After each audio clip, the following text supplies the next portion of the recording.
Meskipun konfrontasi baru-baru ini dengan klan dunia dan dunia barat, sama sekali tidak di dunia utara telah mengambil keuntungan, dan bahkan memiliki sedikit keuntungan.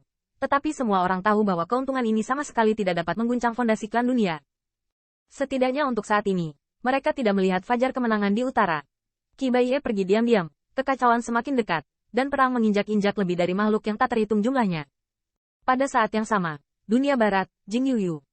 Pemilik realem Jing Yu adalah pembangkit tenaga listrik prajurit barat yang duduk di perbatasan. Basis budaya memiliki 3 lapisan surgawi Wenzong. Saat ini, Wenzong sedang berdiri di aula dengan mata suram dan tidak pasti. Saya tidak tahu apa yang saya pikirkan, dan nadanya acuh tak acuh. Ditentukan bahwa 100 battle domain yang dikirim oleh dunia perang utara adalah anak dari Qin Yichen. Yang mulia, berlutut satu kaki, berkata, Tuan, ini Qin Yichen yang baru saja bergabung dengan Raja Abadi. Wenzong sedikit mengangkat alis, tidak ada orang lain. Yang mulia berkata, seharusnya ada orang yang bepergian dengan saya, tetapi Qin Yichen adalah utusan khusus untuk perjalanan ini. Saya khawatir dia tidak sekuat miliknya. Wenzong Si tersenyum sinis, ingin bertarung tanpa kopral.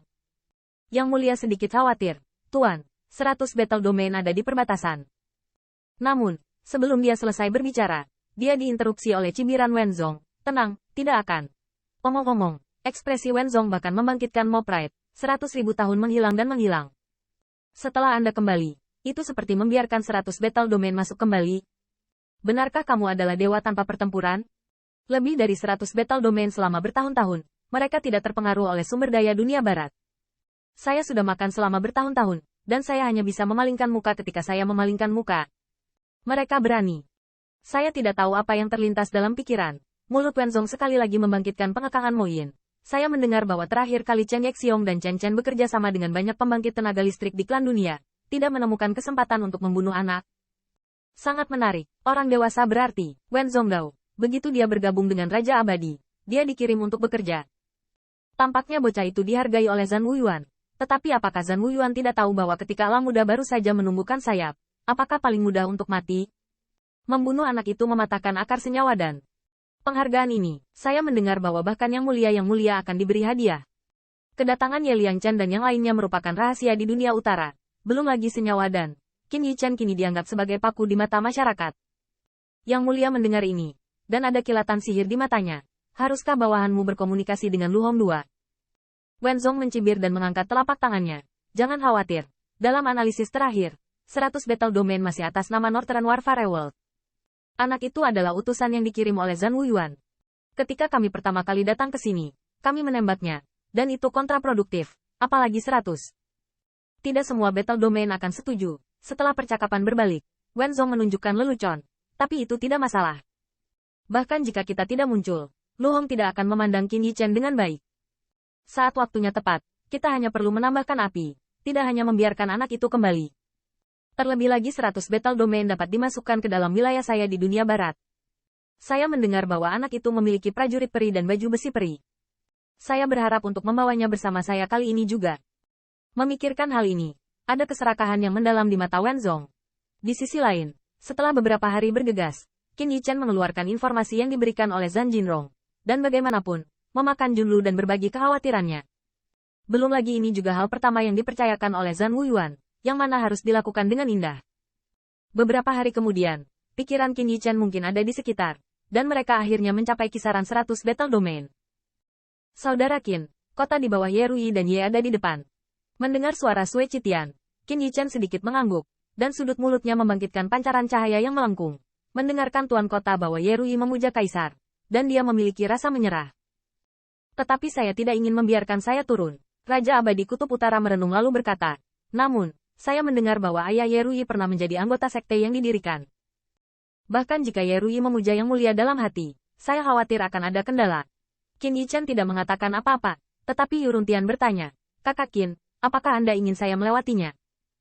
Meskipun mereka dan Qin Yichen memiliki hubungan pribadi yang baik, mereka memiliki urusan resmi dalam perjalanan ini, dengan latar belakang publik dan pribadi yang jelas. Yuruntian tidak merasa kehilangan status kakinya. Qin Yichen mendekati kota kuno yang menjulang tinggi, tetapi mendarat dengan mantap. 100 battle domain adalah benteng perbatasan. Meski sudah bertahun-tahun tidak diserang api, tetap saja tidak sulit untuk melihat pertahanan kota yang ketat. Tidak peduli apakah itu tembok kota atau kartu cek institusi, itu dirancang dengan hati-hati oleh para ahli yang mahir dalam strategi. Namun, ketika melihat siluet yang berdiri di luar gerbang kota, Qin Yichen tersenyum. Kamu tidak perlu tahu apa-apa, orang sudah datang. Melihat ke depan, dipimpin oleh seorang wanita. Yang sedikit mengejutkan Qin Yichen adalah wanita itu tidak mengenakan rok, tetapi berdandan. Rambut hitamnya terbungkus leher merah muda dan matanya halus dan cantik. Secara khusus, lekukannya yang indah, ditambah dengan bodinya yang pas, juga menguraikan jenis pemandangan yang berbeda. Qin Yichen diam-diam berpikir, terlepas dari kostumnya atau tidak, pemimpin ini sangat cantik. Apapun itu. Tetapi Qin Yichen tidak punya ide lain. Perjalanan ini sepenuhnya berbasis tugas. Ye Rui juga memperhatikan pesta Qin Yichen dan memimpin kerumunan secara langsung. Ye Rui, yang dalam posisi rendah hati, memimpin yang mulia, dan menyambut Tuan Qin. Suara Ye Rui tidak kasar, tapi sangat tajam, tapi dia tegang dan serius. Tanpa menunggu pertempuran membungkuk untuk memberi hormat, Qin Yichen melangkah maju untuk membantunya. Ye Tong memimpin baju besi di tubuhnya, tidak perlu memberi hormat. Apapun itu. Tapi Ye Rui masih bersikeras untuk bangun setelah lutut setengah tertekuk. Sementara kedua belah pihak melihat, yang mulia secara alami menyambut kolam darah dan yang lainnya. Ye Rui juga melihat Qin Yichen. Kesan pertama yang dia berikan padanya adalah dia masih muda, terlalu muda. Meskipun saya pernah mendengar cerita Qin Yichen, sejujurnya, Ye Rui masih khawatir yang pertama akan muncul. Bagaimanapun, Qin Yichen memiliki reputasi lama dan baru saja menembus Raja Abadi. Itu tajam dan makmur. Ditambah dengan misi tanpa pertempuran, adalah normal untuk memiliki profil tinggi. Namun, setelah beberapa saat pemeriksaan, Ye Rui menemukan bahwa senyum di sudut mulut Qin Yichen tidak merendahkan, dan dia sangat ramah. Bahkan ada semacam kelembutan yang tidak disukai. Bagaimanapun, untuk pertama kalinya, kedua belah pihak memiliki kesan yang baik. Perasaan Ye Rui terhadap Qin Yichen juga disebut muda, dan itu juga merupakan basis kultivasi Raja Abadi, bahkan dalam satu lapisan surgawi. Dan Ken bersedia untuk pergi keluar untuk bertemu langsung. Tentu saja telah menjelaskan sikap Ye Rui. Setidaknya kekhawatiran Qin Yichen dapat diredakan untuk saat ini. Qin dewasa ada di sini saat dia pertama kali tiba. Silakan ikuti pekerjaan sederhana dan kunjungi kota. Pekerjaan sederhana telah mengatur makan siang untuk orang dewasa untuk membersihkan angin.